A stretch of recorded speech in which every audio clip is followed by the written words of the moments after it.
हर सुबह की नई किरण मन में नई आस देती है।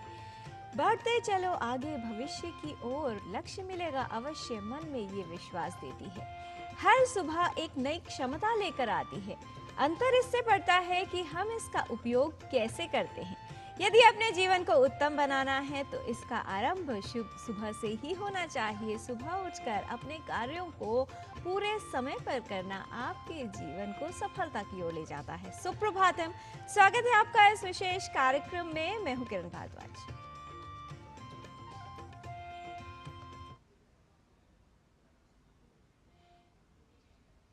जीवन में अनुशासन होना बहुत महत्वपूर्ण है। अनुशासन ही जीवन के उद्देश्य और उपलब्धि के बीच का सेतु होता है। अनुशासन का पालन यदि कोई व्यक्ति करता है तो उससे उसका जीवन परिवर्तित हो सकता है। अनुशासन का पालन करना कड़वा अवश्य हो सकता है, लेकिन उससे प्राप्त होने वाला फल सदा ही मीठा होता है। समय का सही प्रबंधन, उसका सही उपयोग करना, दृढ़ संकल्प और आत्मनियंत्रण, यही अनुशासन है और यही जीवन में सफलता प्राप्त करने का आधार है। समय का ज्ञान और सम्मान दोनों ही आवश्यक है। और आइए समय के ज्ञान के लिए देख लेते हैं आज का पंचांग।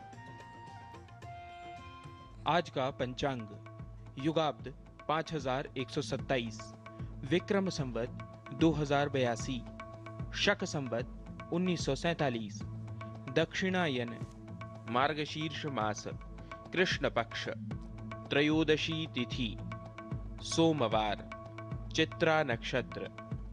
आज का दिन सभी के लिए मंगलमय हो। आत्मसम्मान अनुशासन का फल है। अपने आप को मना कर पाने का सामर्थ्य, इसी के साथ गरिमा उत्पन्न होती है और इसी से जीवन में नियंत्रण आता है। जीवन को अनुशासित करने के लिए अपने विचारों को अनुशासित करना आवश्यक है और स्वयं पर नियंत्रण करना आवश्यक है। तो अपने विचारों को सकारात्मक बनाएं, क्योंकि इसी से आपका जीवन परिवर्तित हो सकता है। संस्कृति में बहुत सारे ऐसे विचार बताए जाते हैं जो जीवन के लिए उपयोगी है।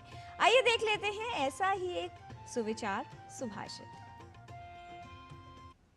ईर्ष्या लोभो मदः प्रीतिः, क्रोधो भीतिश्च साहसम्, प्रवृत्तिच्छिद्रहेतूनि, कार्ये सप्तबुधा जगुः। ईर्ष्या, लोभ, अभिमान, अयोग्य व्यक्ति से मित्रता, क्रोध, भय और दुस्साहस, ये 7 प्रवृत्तियां इस संसार में किसी भी कार्य के संपादन में बाधा और हानि पहुंचाती हैं, ऐसा बुद्धिमान जनों का कहना है। Wise say one who is afflicted with these 7 traits, envy, greed, arrogance, friendship with the undeserved, anger, fear, and overconfidence can never produce good results. जीवन में अनुशासन का पालन करना बहुत ही महत्वपूर्ण है। यदि हम अनुशासित जीवन जीते हैं तो कई तरह की समस्याओं की संभावना जीवन में भी कम हो जाती है। ठीक इसी प्रकार से यदि अपने स्वास्थ्य को बेहतर रखना है तो भी अपनी आदतों को लेकर अर्थात जीवन शैली को लेकर अनुशासित रहना अनिवार्य है। कई तरह की समस्याएं उत्पन्न हो सकती हैं यदि जीवन शैली ठीक न हो। उन्हीं में से एक है गर्भाशय के मुख का कैंसर अर्थात गर्भाशय की ग्रीवा का कैंसर, जिसे कैंसर सर्विक्स कहा जाता है। कैंसर सर्विक्स महिलाओं में होने वाला सबसे आम कैंसर है। आज world cervical cancer elimination day है, यानी विश्व भर में मनाया जा रहा है ग्रीवा कैंसर उन्मूलन दिवस। आइए समझ लेते हैं कि हमारी जीवन शैली से संबंधित वो कौन से कारक हैं जिनसे गर्भाशय की ग्रीवा या मुख का कैंसर बढ़ जाता है और कैसे इसके खतरे को कम किया जा सकता है।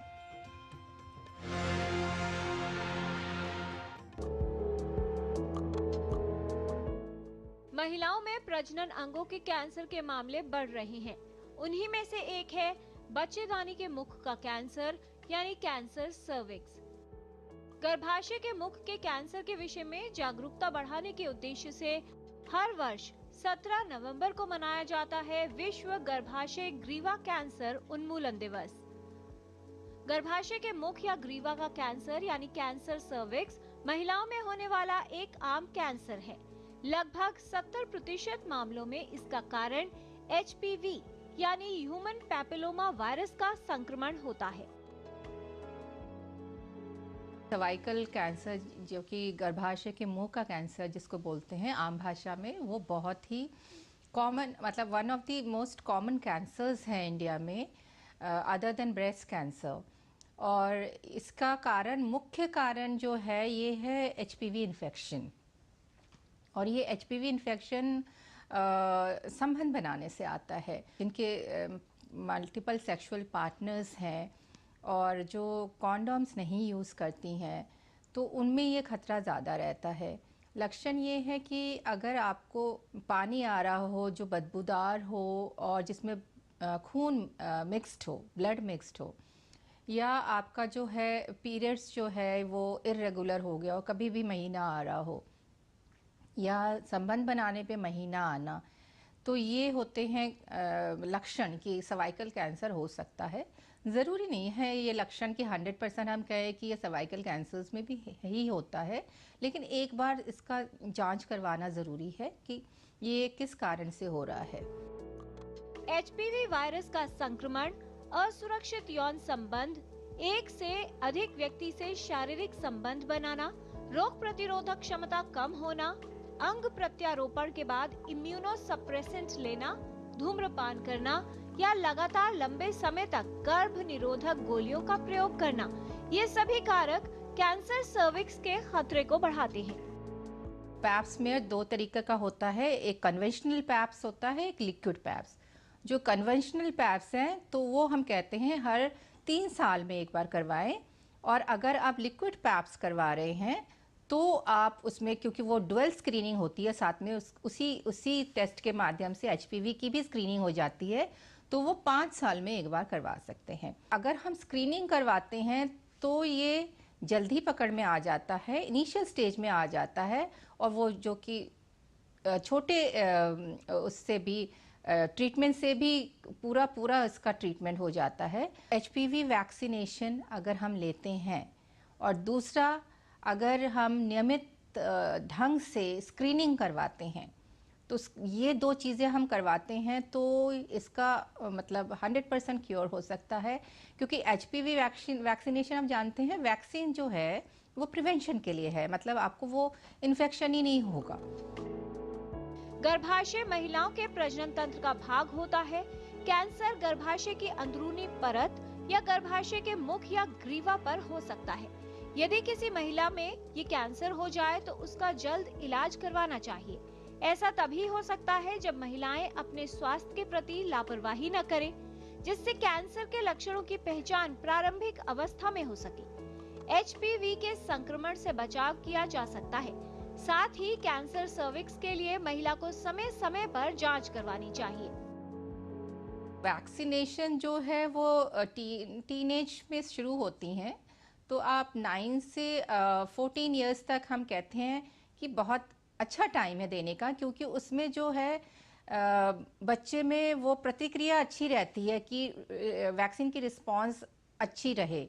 उसके अलावा भी 26 साल तक भी हम कहते हैं दे दो, और 26 साल तक भी नहीं लिए तो 45 इयर्स तक वैक्सीनेशन ली जा सकती है। और इसके अलावा आप ट्रीटमेंट करें तो जो इनिशियल जो मैं कह रही थी प्री इन्वेजिव स्टेज है, वो हम एक लीप से या कोन बायोप्सी से भी हम उसका ट्रीटमेंट कर सकते हैं, पर वो जब कैंसर नहीं बना हो। अब अगर कैंसर बन गया है तो उसका स्टेज के हिसाब से होता है। सो इनिशियल स्टेजेस में, शुरुआती स्टेजेस में सिर्फ सर्जरी ही होती है, और जो एडवांस स्टेजेस हैं उसमें सर्जरी नहीं होके रेडियोथेरेपी, जो सेक देते हैं रेडियोथेरेपी, उससे इलाज होता है। और कभी कभी हम कीमो और रेडिएशन का मिश्रण भी देते हैं। कैंसर सर्विक्स के लक्षणों के प्रति सतर्क रहें। असामान्य लक्षण होने पर लापरवाही न करें, बल्कि तुरंत विशेषज्ञ से परामर्श लें। कैंसर सर्विक्स के लिए समय समय पर स्त्री रोग विशेषज्ञ से जांच करवानी चाहिए। इससे कैंसर सर्विक्स की पहचान प्रारंभिक अवस्था में हो सकती है और पूर्ण इलाज संभव हो सकता है। साथ ही जल्द पहचान के लिए नियमित रूप से पैप स्मीयर की जांच करवानी चाहिए। असामान्य लक्षणों के प्रति जागरूकता और सतर्कता कैंसर सर्विक्स से बचाव और इसके खतरे को कम करने का प्रभावशाली उपाय है। Kiran Bhardwaj, DD news. Cancer cervix उन कैंसर्स में शामिल है जिससे काफी हद तक बचाव किया जा सकता है। आवश्यकता है तो अपनी जीवन शैली में बदलाव करने की और कुछ सावधानियां रखने की, साथ ही कैंसर सर्विक्स के लक्षणों के प्रति सतर्क रहने की, जिससे अगर कोई लक्षण उत्पन्न हो रहा है तो असामान्य लक्षण को समय से पहचाना जाए और जल्द इसका इलाज शुरू करवाया जा सके। जीवन में अनुशासन बहुत ही आवश्यक है, चाहे बात हो समस्याओं को दूर करने की या फिर जीवन को बेहतर बनाने की या फिर हमारे स्वास्थ्य की। योग एक ऐसा माध्यम है जो जीवन को अनुशासित करता है। योग के माध्यम से संपूर्ण स्वास्थ्य प्राप्त किया जा सकता है और इसके लिए आवश्यकता होती है नियमित रूप से योग क्रियाएं करने की। आइए देख लेते हैं हमारे स्वास्थ्य के लिए उपयोगी कुछ ऐसी योग क्रियाएं जो आलस्य को कम करने में और ऊर्जा को बढ़ाने में उपयोगी हैं। नमस्ते, मैं हूँ आचार्य प्रतिष्ठा।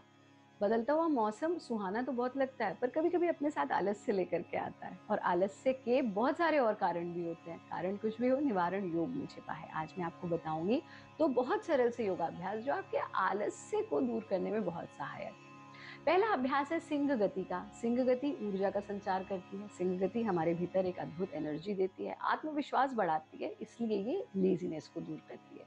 सिंह गति हमारे थायराइड ग्लैंड को भी नियंत्रित करती है। हाइपोथायराइडिज्म दोनों स्थिति में भी हम आलस्य जनरेट हो जाता है हमारा।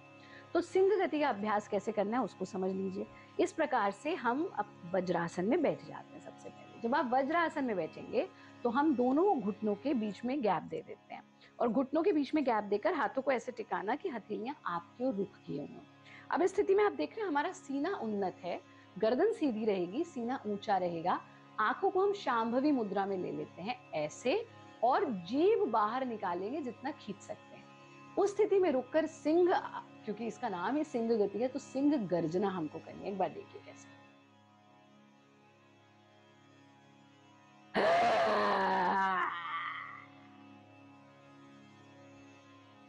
ऐसा करके जीभ अंदर ले लें, आंखें बंद कर लें, फिर दोबारा से वज्रासन में बैठ जाएं और फिर अपने गले पर इस प्रकार से हल्का हल्का मसाज कीजिए। इस प्रक्रिया को 3 बार दोहराएंगे। ऐसा नहीं करना कि 3 बार कर लें उसके बाद मसाज दें, नहीं, ये पूरा प्रक्रिया ही 3 बार दोहराई जाएगी। दूसरा अभ्यास आप करेंगे व्याघ्र गति का, और एक तरफ सिंह बन गए, अब व्याघ्र यानी टाइगर। तो टाइगर को तो कभी आलस्य आता ही नहीं, यथा नाम तथा गुणा। यही तो योग की विशेषता है कि जैसा नाम वैसा गुण। तो व्याघ्र गति के लिए हम इस प्रकार से अपने घुटने के बल आ जाते हैं और क्या करना है, गर्दन सामने, सांस भरते हुए ऐसे कोशिश करना है जैसे आप अपने पंजे से खोपड़ी को छूने की कोशिश करें, जो संभव नहीं है, लेकिन स्थिति ऐसी बने। सांस छोड़ते हुए आप अपने माथे को अपने घुटने से छूने की कोशिश करें। व्याघ्र गति को 10 बार एक तरफ से दोहराएंगे।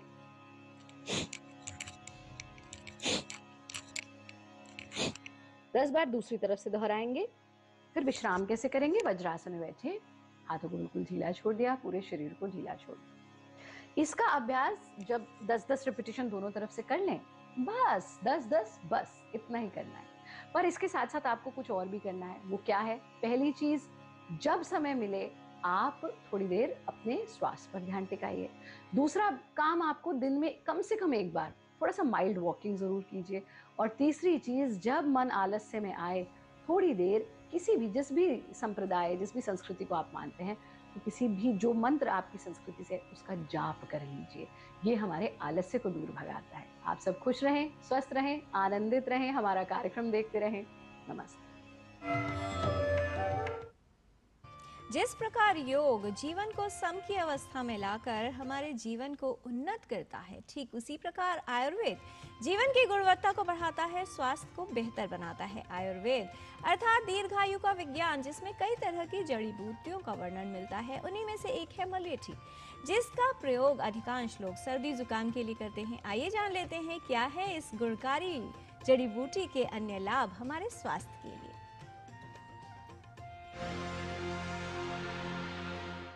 आयुर्वेद ने इस पूरे विश्व को अद्भुत सस्य जगत में रहने वाली औषधियों से परिचय कराया है। उनमें से एक अद्भुत औषधि है यष्टि मधु। यष्टि मधु ठंडा करती है शरीर को, शरीर की गर्मी को कम कर देती है और बलवर्ण करता, ये आपके बल और आपके वर्ण, आपके ऑरा को, अपनी तेजस को बढ़ा देती है और शाइनिंग ला देती है। सुस्निग्धा बोला है, शुक्रला केश्या सूर्या पित्त अनिलासृजित। पित्त और वात पित्त को ठीक करने की ये अद्भुत औषधि कही गई है और ये स्वर को भी बहुत अच्छा बनाती है, मुलेठी इसको, जिसको हम हिंदी में कहते हैं।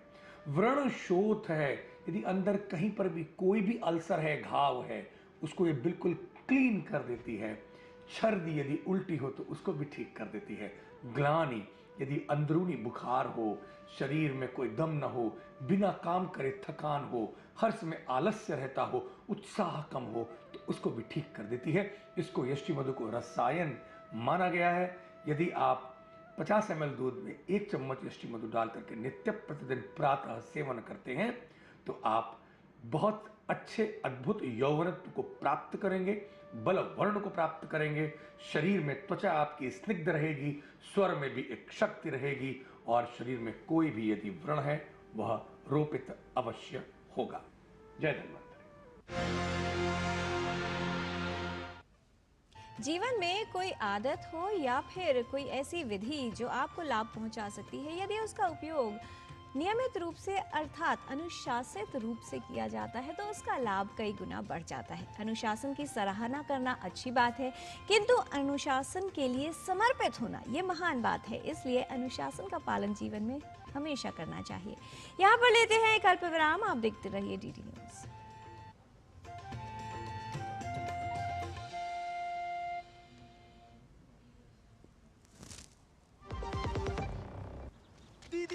नौकरी लग गई। अरे वाह, बधाई हो। तो अब तो ढेर सारी शॉपिंग। हाँ दी, नया मोबाइल। अरे रुको शहजादे, सैलरी से पहले खर्चे। इंस्टेंट लोन भी तो मिलता है। पहले बजट बनाना सीखो, फिर खर्च करो। पर दी, देखो, कमाई का एक हिस्सा हमेशा बचाना चाहिए, लेकिन पार्टी देने से नहीं बचोगे तुम। हाँ दी, पार्टी मेरी, बजट तुम्हारा। अच्छा। आरबीआई कहता है, सही वित्तीय बर्ताव करे आपका बचाव। सुनो, एक अच्छी इंश्योरेंस पॉलिसी एआई से पूछते हैं। एक ऐसी पॉलिसी जिसमें प्रीमियम पेमेंट हो लिमिटेड पर इनकम आती रहे लाइफ टाइम।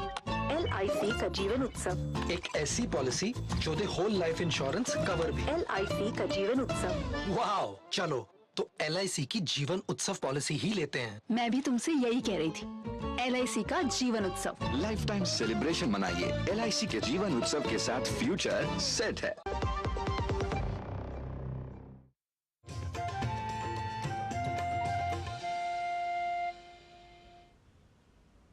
ब्रेक के बाद आपका स्वागत है। भारतीय संस्कृति में शांति सद्भाव को महत्वपूर्ण स्थान दिया गया है। विश्व की समृद्धि के लिए सद्भाव और सबके सुख की कामना की जाती है। भारतीय ज्ञान परंपरा में सर्वे भवन्तु सुखिनः ये मंत्र दिया गया, जिसको आधार मानकर संतों ने विश्व में शांति का प्रचार प्रसार किया और इसकी छाप आज भी विश्व में कई देशों में देखने को मिलती है। आइए देख लेते हैं इसी पर आधारित हमारी सहयोगी लता वशिष्ठ की ये विशेष रिपोर्ट।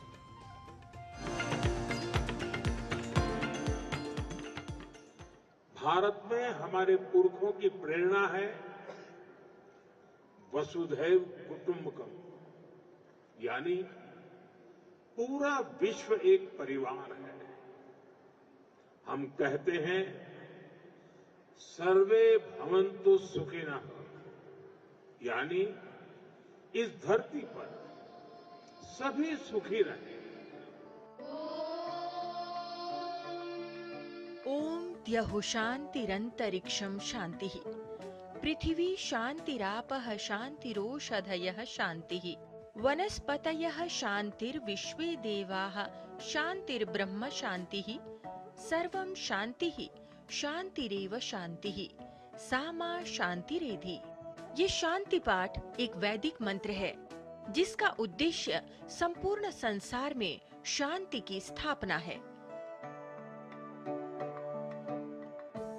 भारतीय ज्ञान परंपरा शांति पाठ के माध्यम से समस्त ब्रह्मांड में प्रकृति के सभी तत्वों में और सभी जीवों में शांति की कामना करती है।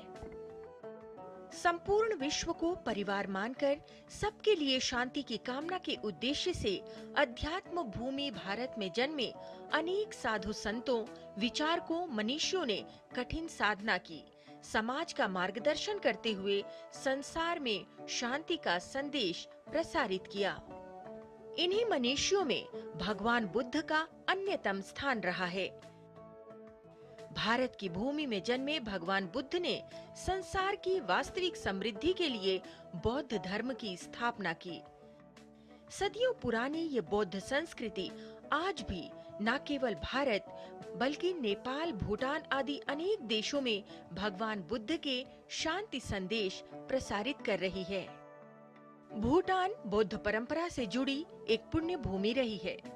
सदियों से भारत और भूटान के बीच गहरे धार्मिक सांस्कृतिक संबंध रहे हैं। भगवान बुद्ध की भूमि भूटान में वैश्विक शांति प्रार्थना महोत्सव और काल चक्र अभिषेक का आयोजन किया गया। इस शांति प्रार्थना और काल चक्र अभिषेक समारोह में दुनिया से आए संतों ने एक साथ विश्व शांति की प्रार्थना की। बौद्ध मंत्रोच्चार, भावपूर्ण प्रार्थनाओं और आध्यात्मिक ऊर्जा से भरे इस वातावरण में प्रधानमंत्री नरेंद्र मोदी भी उपस्थित हुए।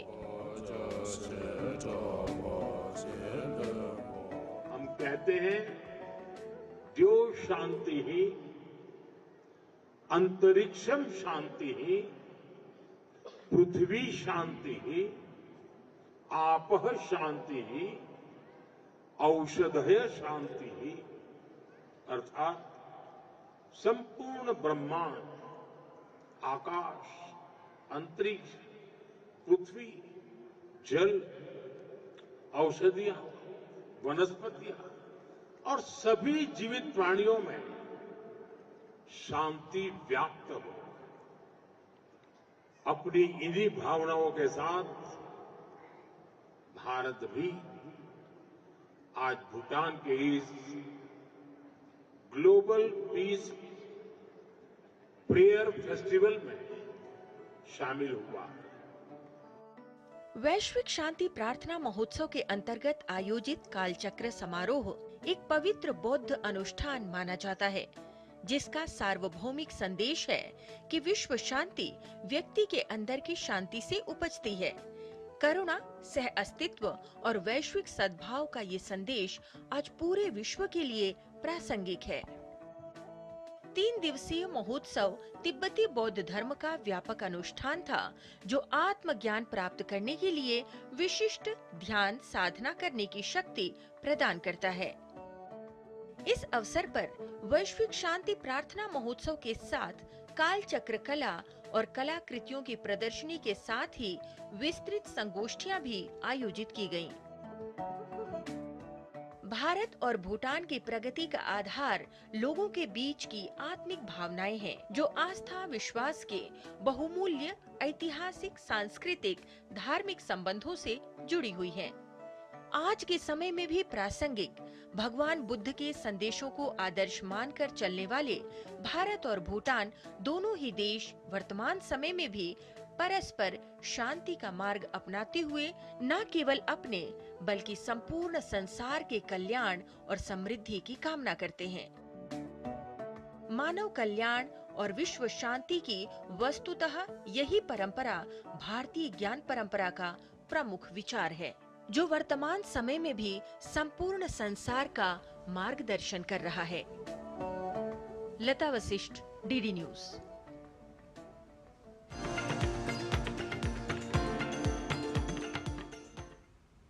स्वयं के लक्ष्य के प्रति सद्भावना, साथ ही एकाग्रता और अनुशासन ऐसा भाव रखना जीवन में कई तरह के परिवर्तन लाता है।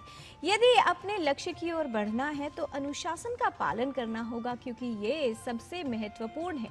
याद रखिए कि अनुशासन के बिना और अहंकार या अभिमान के साथ किया गया तब भी व्यर्थ हो जाता है। इसलिए सदा ही जीवन में अनुशासन का पालन कीजिए और निरंतर प्रयत्न करते रहिए। आज के कार्यक्रम में इतना ही। हमारी पूरी टीम को दीजिए अनुमति। नमस्कार।